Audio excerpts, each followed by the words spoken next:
Good morning. Can you hear me? Okay.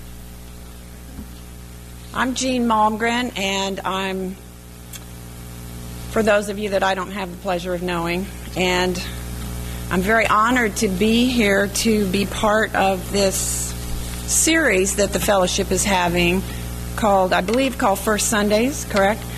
Where you are studying world religions, different religion, first Sunday of each month. What a wonderful idea. I'm just so grateful that there's a faith community here in Clemson that is curious about this and open-minded and wanting to learn more about some of the great religious traditions across human history. Wonderful.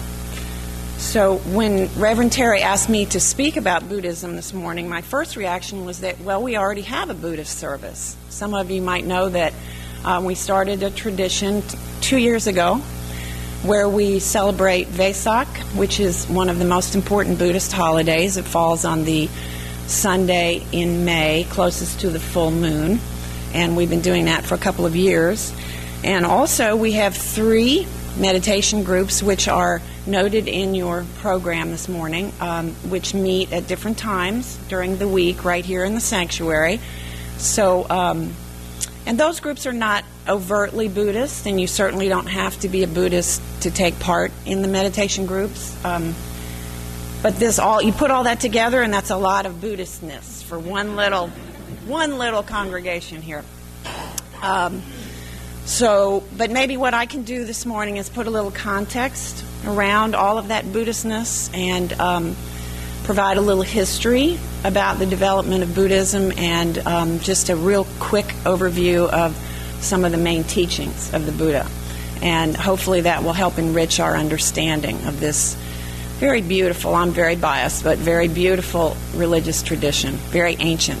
So, and also sprinkled through my talk this morning, I'm going to drop in some misconceptions about Buddhism that I think a lot of us tend to carry. And so I'll do those one by one every so often, and I'll drop it in, and I'll give you the misconception, and then I'll give you the truth. So, but pay attention, don't nod off, because we're going to have a little quiz at the end, okay? That will keep you awake, right? Okay. Now, first, a couple of disclaimers. I am not a religious scholar. I am just a person who discovered Buddhism when I was about 25 years old, and I've spent my whole adult life studying and practicing it, but I in no way claim to be an expert or to be someone who can quote esoteric passages of Scripture. I'm just a person who enjoys sharing this with anyone who will listen. So, and I'm also not a historian. Very important to say that, because I know there are some historians among us here. I know there's some sharp minds in this fellowship. So if I get any dates wrong, if I mix anything up, go easy on me, okay? Maybe just practice a little Buddhist non-attachment and just let it flow. Okay. All right, so I'm going to dive in right off the bat with the first misconception about Buddhism. And this particular one has to do with the Buddha. It has to do with an imposter who has been going around for eons presenting himself as the Buddha and really confusing a whole lot of people. He is a very big guy. I'm going to try to be politically correct, but there's no way to say it other than he's very rotund. He has a very large belly, which kind of spills out over his robe, and he's very happy. Sometimes you'll see him in the entryway of an Asian restaurant, and he's got his hands up like this, you know. You know who I'm talking about? And usually there's a little sign next to him that says, "Happy Buddha. You can rub his belly for good luck." Okay? Well, this is not the Buddha, my friends. Not by a long shot. So I have a little visual aid here. Let me turn on my mic and come around to the front. Okay, I want to just show you by comparison. You see this guy? You recognize him? You've seen him. You've rubbed his belly. Right? Okay, does he look anything like this guy here on our altar today? No. No, they are not related. They are not the same person. All right. This guy right here is the Japanese god of good fortune or good luck. And his name is Hotei. Hotei. Hotei. You might want to remember that. Just a little hint for quiz time. Okay? Hotei, the Buddha. Okay. I'm so glad to get that off my chest. All right. Now, so who was this man here on our altar this morning who launched one of the oldest religions in human history? If you were at our Vesak service 2 years ago, you might remember we went in great detail over the life story of the Buddha. He was a prince. He was the son of a ruler of a very small kingdom in the northern part of India, what today would be Nepal, right at the foothills of the Himalayas, beautiful area of the world.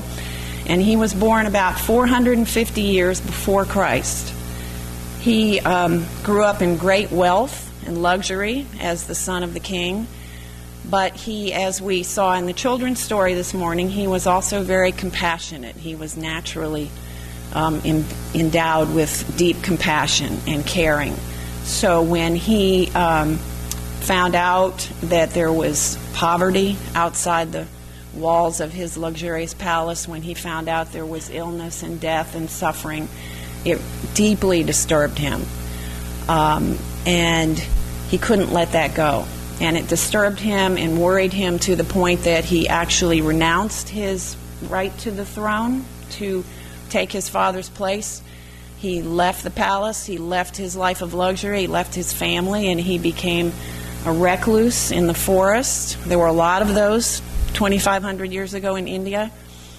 So he had lots of company, a lot of religious seekers who were seeking truth, and he joined them, and he meditated constantly on this problem of human suffering. Where does it come from? What causes it? What can we do about it? Is there any hope? Is there any release from that suffering? So he spent years and years pondering that question. And finally, his efforts through meditation resulted in his enlightenment, or his awakening, it's called.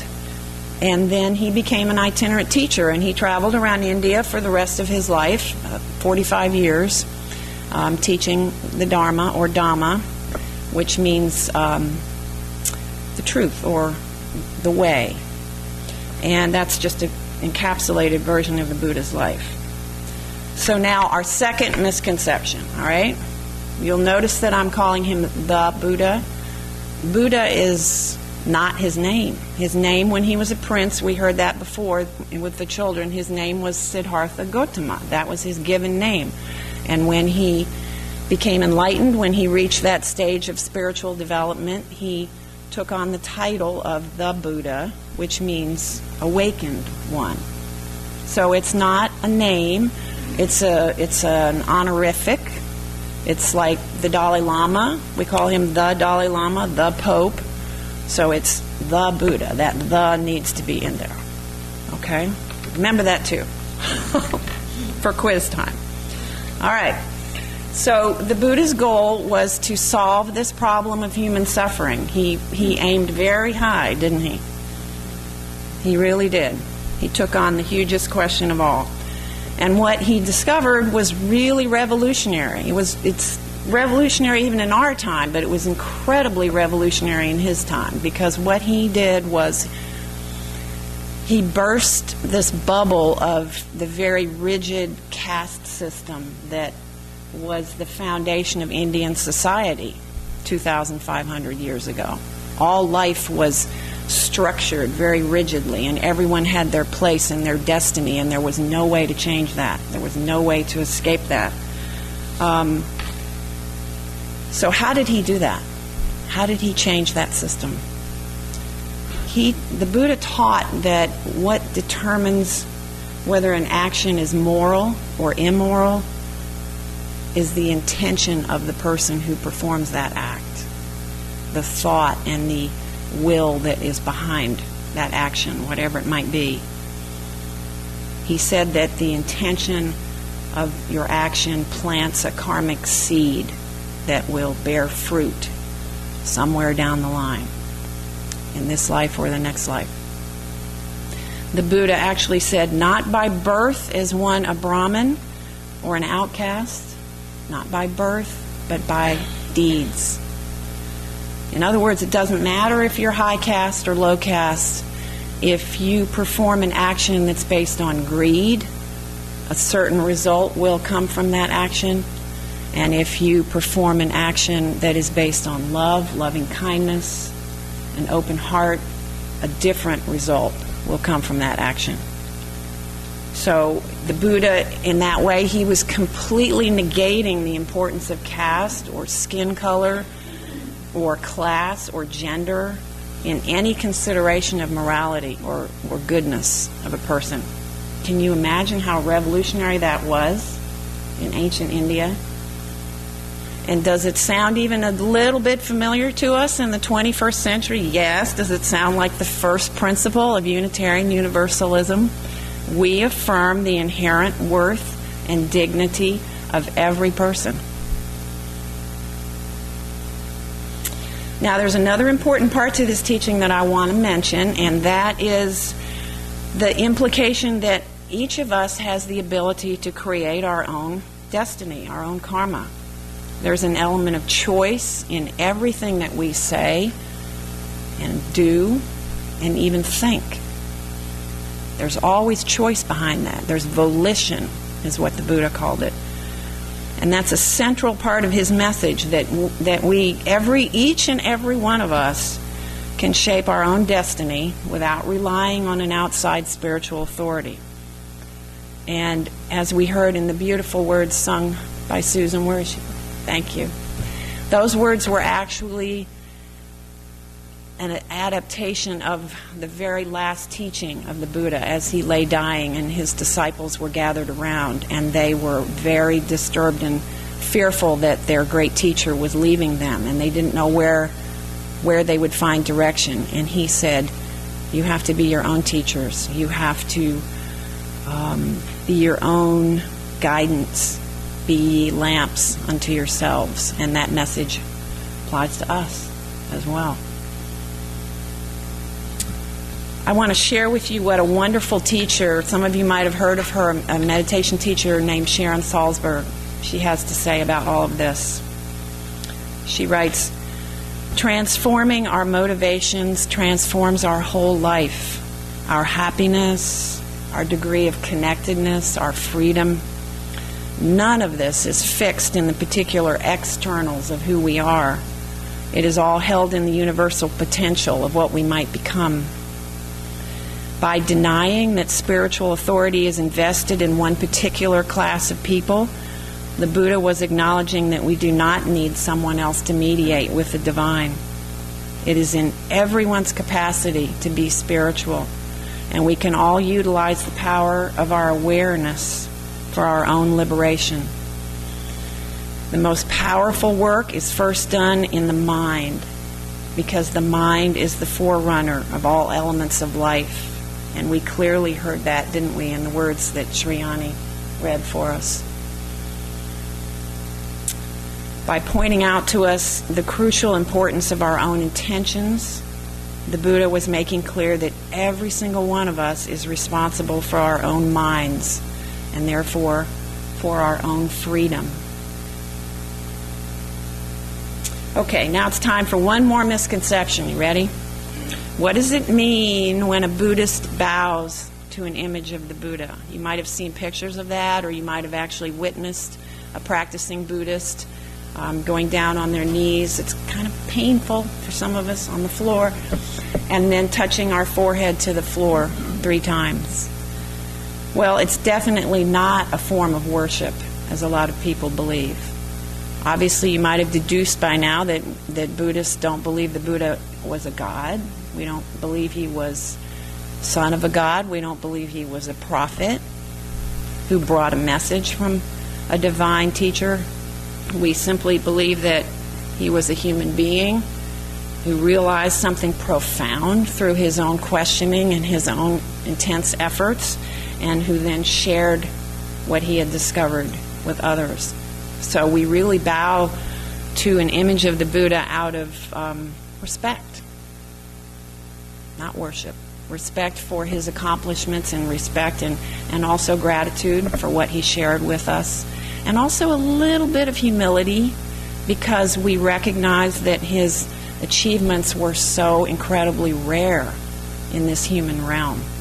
So we definitely respect that and bow to that. It's a little bit of an Eastern tradition, but I just wanted to clarify that it's not worship. So this brings up another important point, that there is no creator deity in Buddhist cosmology. And in fact, when people would come to the Buddha in his time and press him on that question, is there a God? They said, is there Brahma? He just repeatedly declined to answer.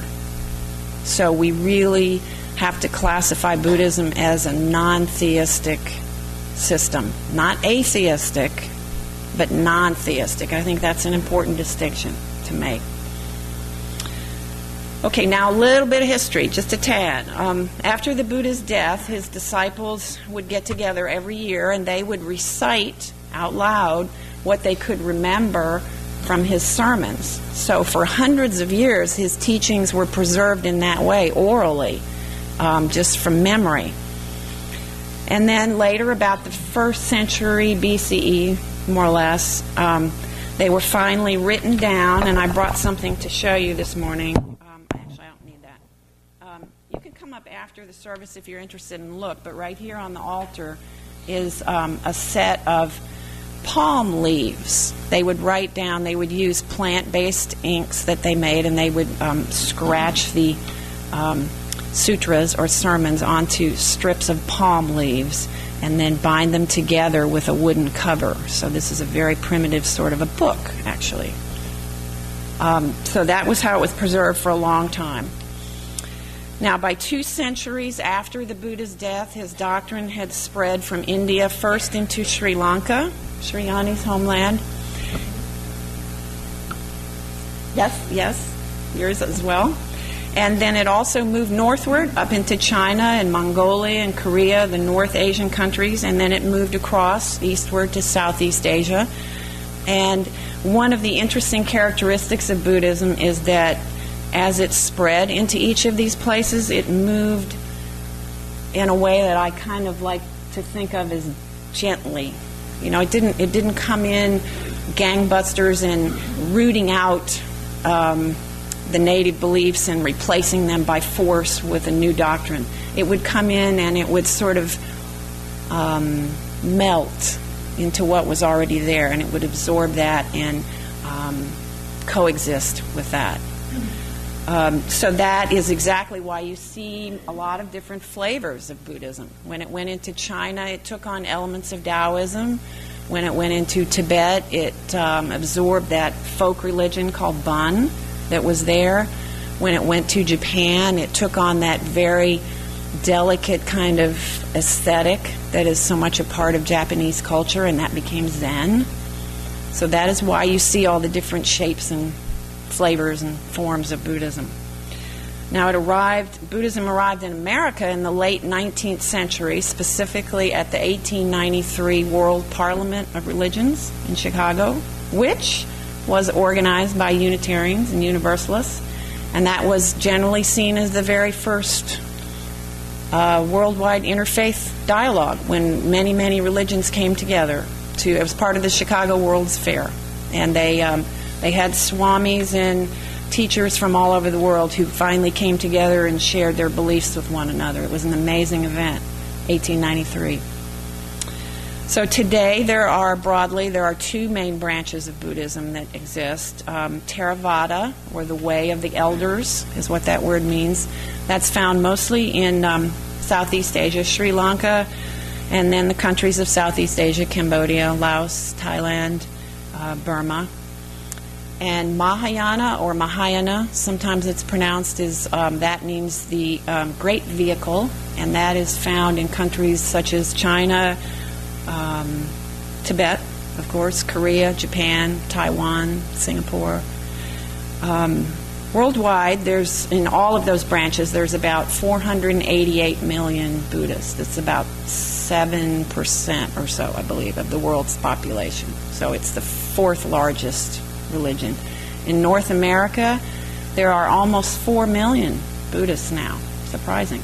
And it's pretty equally, I would say, equally divided between immigrants to America who grew up in Buddhism in their home country and brought it here with them, like Jeanne. And then the other group would be Western converts, like me. Now, one of the things I appreciate most about Buddhism is its very nice, neat organization of all the concepts. I think it appeals to the OCD in me. But we have for some reason, a lot of numbered lists. There's the 3 jewels, the triple gem, the 4 noble truths, the 5 precepts, the 4 Brahma Viharas, the 8-fold noble path. It's always numbered lists, and it helps you keep track of things, okay? I'm not going to take you through all of those, all right? I want to tell you a little bit about one of those, which is the 4 noble truths. This is really the central core of Buddhist teaching, and this is what the Buddha realized as he sat in meditation that night, the night of his awakening under the Bodhi tree on the full moon in May.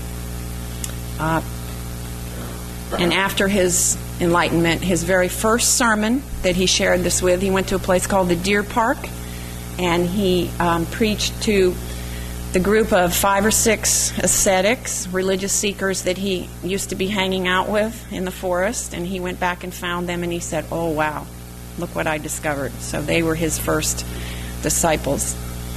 So in short, here are the 4 noble truths. All right, number 1 is dukkha. Shriyani mentioned that word. It has several translations. The most common one is suffering, and this is where Buddhism gets its reputation for, I think, being a little negative, but I like to think of it as realistic.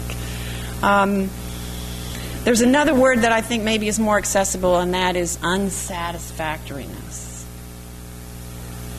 The Buddha is saying in this first noble truth that suffering or unsatisfactoriness exists. It's there. There can be great joy in life, but there can also be inevitably problems, setbacks, disappointments, heartbreak. As Zorba the Greek said, to quote him, "Trouble, to live is to have trouble." It's always there. And we suffer when those things happen. We suffer when we don't get what we want. We suffer when we do get things that we don't want. We suffer when we get sick, when we fall short of our goals, when we make mistakes. We suffer when our loved ones die.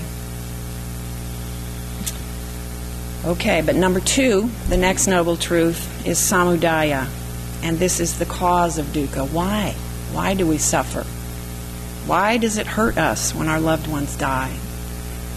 Why do we suffer disappointment when we lose a job or wreck the car or discover that we didn't balance the checkbook and the account is all messed up?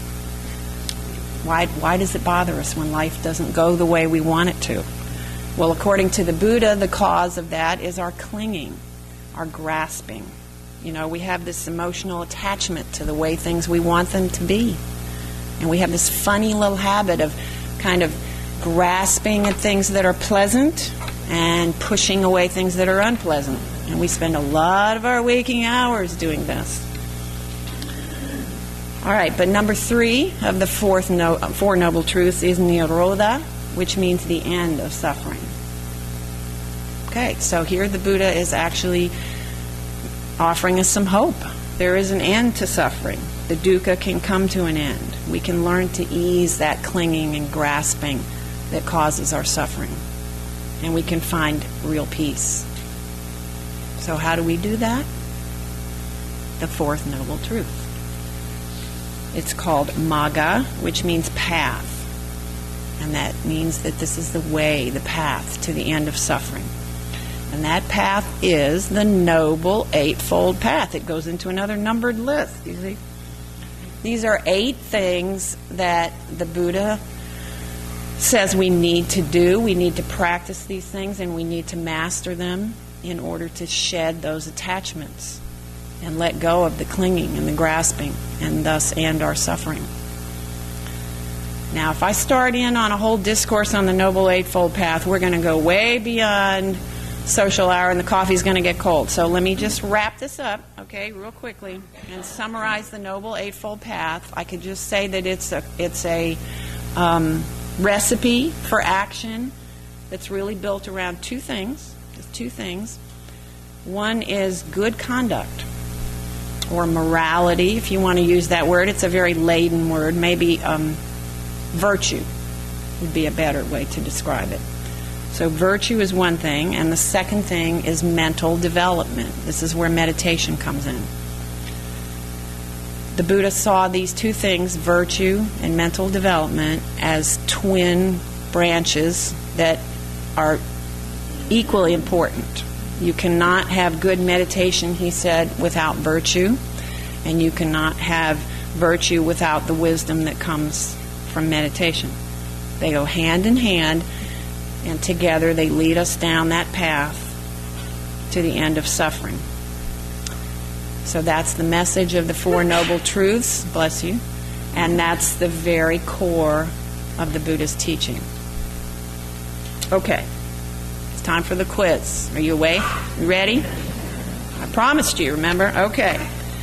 All right, don't worry, this is really easy. There's two questions, and they're both pretty simple. I have to find my picture. There he is. He's hiding. Okay. You're all going to pass. Don't worry. Okay. Number one. Who is this? Hotai. Very good. And who is this? The Buddha. Yes. Thank you. You all passed with flying colors. Thank you.